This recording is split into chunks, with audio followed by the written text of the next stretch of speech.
स्वागत है आप सभी का इस नए लेक्चर में। तो इस लेक्चर में हम नेक्स्ट पॉइंट देखेंगे, approximate estimate of water supply project. तो चलो शुरू करते हैं लेक्चर को। सबसे पहले हम क्वेश्चन देखेंगे कि किस प्रकार से क्वेश्चन पूछा जाता है एग्जाम में। तो सबसे first question, describe in brief procedure for preparing approximate estimate of water supply project. तो आपको डिस्क्राइब करना पड़ेगा, यानी कि सब कुछ आपको स्टेप बाय स्टेप आंसर लिखना पड़ेगा कि किस प्रकार से, या आपको प्रोसीजर लिखनी पड़ेगी कि किस प्रकार से हम अप्रोक्सीमेट एस्टिमेट प्रिपेयर करते हैं फॉर वाटर सप्लाई प्रोजेक्ट के लिए। तो चलो शुरू करते हैं हम। तो सबसे फर्स्ट हम, या आप इसे पॉइंट वाइज भी लिख सकते हो। तो सबसे फर्स्ट पॉइंट हमारा, for such project means water supply project के लिए, the unit to be adopted to arrive at the approximate cost may be one of the following.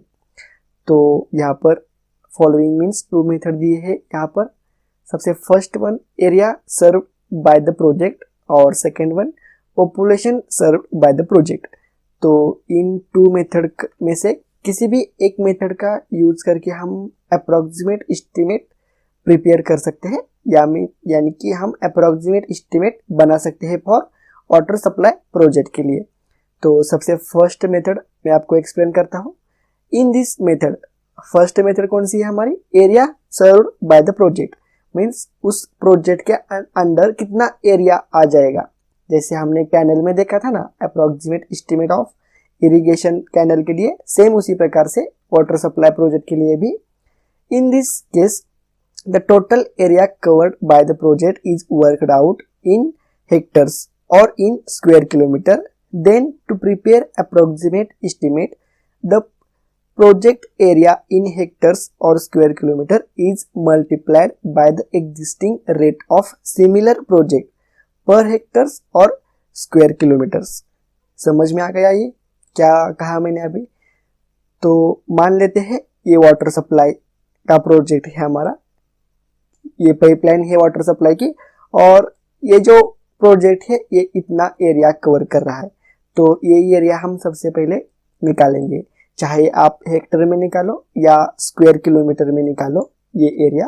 तो हम क्या करेंगे, ये तो ऑलरेडी कंस्ट्रक्शन हो चुका है ऐसा कंसिडर करके करते हैं, और इसको जितनी भी कॉस्ट आएगी, मान लेते हैं हम सी कॉस्ट आई है, उस कॉस्ट को हम डिवाइड करेंगे एरिया से हम डिवाइड करेंगे। तो हमें कॉस्ट मिल जाती है पर हेक्टर या पर किलोमीटर। अगर हमने एरिया हेक्टर में लिया तो हमें कॉस्ट पर हेक्टर मिल जाती है, और एरिया हमने किलोमीटर लिया तो कॉस्ट हमें पर किलोमीटर, स्क्वायर किलोमीटर हमें मिल जाती है। समझ में आ गया? उसके बाद हमें यहाँ पर हेक्टर हमें कॉस्ट मिल चुकी है। उसके बाद हमें क्या करना है, हमें न्यू वाटर सप्लाई प्रोजेक्ट का हमें अप्रोक्सीमेट एस्टिमेट हमें बनाना है। तो हम क्या करेंगे, ये जो वाटर सप्लाई की लाइन है या वाटर सप्लाई का जो भी प्रोजेक्ट है, ये कितना एरिया कवर करेगा ये हम निकालेंगे। तो जो भी एरिया होगा उस एरिया को हम क्या करेंगे, मल्टीप्लाई करेंगे। ये जो एरिया लेते समय अगर हमने कॉस्ट हेक्टर में, पर हेक्टर में निकाली, तो हम एरिया लेते समय भी हेक्टर में ही लेंगे। तो इस एरिया को हम कॉस्ट से, इस वाले कॉस्ट से हम मल्टीप्लाई करेंगे, तो हमें यहाँ पर अप्रोक्सीमेट एस्टिमेट हमें मिल जाता है। समझ में आ गया? सेम जिस प्रकार से प्लिंथ एरिया मेथड में हम निकालते थे, या इरिगेशन कैनल का हमने जो भी एरिया मेथड दी थी ना, उस प्रकार से सेम वही मेथड का यूज करके हम वाटर सप्लाई प्रोजेक्ट के लिए भी हम अप्रोक्सीमेट एस्टिमेट का प्रिपेयर करते हैं by using area served by the project. तो ये तो हो चुकी है हमारी फर्स्ट मेथड। अब हम सेकेंड मेथड देखते हैं, population served by the project means in this case the total population to be served by the project is worked out। तो जो भी प्रोजेक्ट है ना हमारा, तो वो प्रोजेक्ट कितनी पॉपुलेशन को कवर कर रहा है ये सबसे पहले हम निकालेंगे। उसके बाद हम क्या करेंगे, then to prepare approximate estimate total projected population is multiplied by the existing cost per capita for similar type of project। Means ये देखो, ये हमारा एक वाटर सप्लाई का प्रोजेक्ट है और ये कितनी पॉपुलेशन कवर कर रहा है। मान लेते हैं XYZ पॉपुलेशन कवर कर रहा है, तो हम क्या करते, ये जो प्रोजेक्ट बनाने के लिए कितनी कॉस्ट आई थी, उस कॉस्ट को हम पॉपुलेशन से डिवाइड करते हैं। मीन्स ये जो X पॉपुलेशन थी ना हमारी X,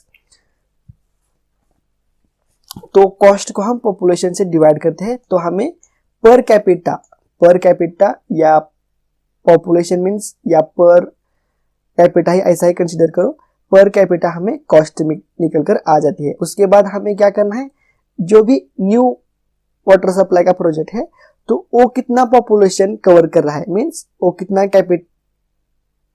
कैपिटा कवर कर रहा है, उसको हम क्या करेंगे, इस पर कैपिटल रेट से हम क्या करेंगे, उसे मल्टीप्लाई करेंगे, तो हमें टोटल कॉस्ट मिल जाती है। For example, approximate cost of water supply project for a population of 70,000 at a rate of 150 per capita। क्या कहा है, 70,000 पॉपुलेशन है और पर कैपिटा के लिए रेट कितना है, 150 है, तो टोटल कॉस्ट कितनी निकल कर आ जाएगी। हम क्या करेंगे, इस 70,000 को मल्टीप्लाई करेंगे 150 से, तो यहाँ पर 1,05,00,000 रुपीज हमें यहाँ पर कॉस्ट निकल कर आ जाती है। समझ में आ गया किस प्रकार से हमने अप्रोक्सीमेट एस्टिमेट का प्रिपेयर किया फॉर वाटर सप्लाई प्रोजेक्ट के लिए। तो इस लेक्चर में बस इतना ही। अगर ये लेक्चर आपको अंडरस्टैंड नहीं हो गया होगा तो इसे रिवाइज करके भी देख लो, अंडरस्टैंड हो जाएगा आपको। अगर ये लेक्चर आपको अच्छा लगा तो प्लीज़ लाइक करो, शेयर करो और चैनल को सब्सक्राइब भी करो। तो और मुझे कमेंट करके भी बताना कि ये लेक्चर कैसा लगा आपको। और यहाँ पर हमारा जो भी सेकेंड चैप्टर है ना, यूनिट नंबर 2, हमारा अप्रोक्सीमेट एस्टिमेट पूरा का पूरा कवर हो जाता है। पूरा का पूरा हमने देख लिया। मैं आपको सिलेबस भी दिखाता हूँ यहाँ पर सेकेंड चैप्टर का, जो भी अप्रोक्सीमेट एस्टिमेट था ना, तो 2.1 भी हमने कवर किया, उसके बाद 2.2 और 2.4 हमने एक साथ कवर किया, और उसके बाद 2.3। मुझे तो लगता है मैंने एक भी पॉइंट मिस नहीं किया। तो चलो मिलते हैं हम नेक्स्ट लेक्चर में नेक्स्ट चैप्टर के साथ या नेक्स्ट यूनिट के साथ, जो कि है हमारा डिटेल्ड एस्टिमेट है।